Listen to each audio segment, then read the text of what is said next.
அக்னி உள்ளிட்ட தேவர்களை மனதாலும் மானசீகமாகவும் வணங்கிய அந்த ஜோடி அவர்களின் பாதுகாப்பை வேண்டினர்.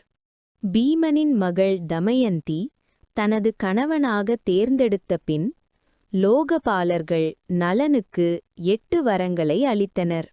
இந்திரன் வேள்விகளில் தெய்வீகத்தன்மை விளங்கவும் அருள் உலகங்களை அடையவும் வரமளித்தான். அக்னி விரும்பிய போதெல்லாம் காட்சியளிக்கவும் பிரகாசமிக்க உலகங்களை அடையவும் வரமளித்தான்.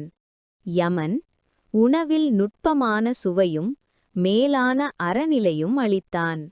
வருணன் தெய்வீக நறுமணம் மிக்க மாலைகளையும் தன்னைக் காணும் வரங்களையும் அளித்தான். இவ்வாறு ஒவ்வொரு தேவரும் 2 வரங்களை வழங்கினர். பின்னர் அவர்கள் அனைவரும் ஸ்வர்க்கத்திற்குத் திரும்பினர். மன்னர்களும் மகிழ்ச்சியுடன் தங்கள் நாடுகளுக்குத் திரும்பினர். அந்த ஏகாதிபதிகள் சென்றதும் பீமன் நளன் தமயந்தியின் திருமணத்தை மிகுந்த மகிழ்ச்சியுடன் கொண்டாடினான்.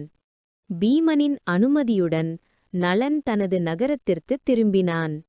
தமயந்தியை பெற்ற அந்த அறம் சார்ந்த மன்னன் இந்திரன் சச்சியுடன் இருப்பது போல நாட்களை மகிழ்ச்சியுடன் கழித்தான். சூரியனைப் போன்ற புகழுடன் குடிமக்களை நீதியுடன் ஆட்சி செய்து அவர்களுக்கு திருப்தி அளித்தான். யயாதியைப் போல அந்தணர்களுக்கு பரிசுகள் வழங்கி வேள்விகளை நடத்தினான். தமயந்தியுடன் கானகங்களிலும் தோப்புகளிலும் தேவர்களைப் போல விளையாடினான். இந்திரசேனன் என்ற மகனையும் இந்திரசேனை என்ற மகளையும் பெற்றான். வேள்விகளை செய்து செல்வங்களுடன் கூடிய பூமியை நியாயமாக ஆண்டான்.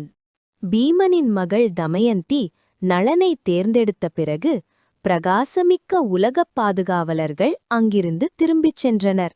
தொடரும்.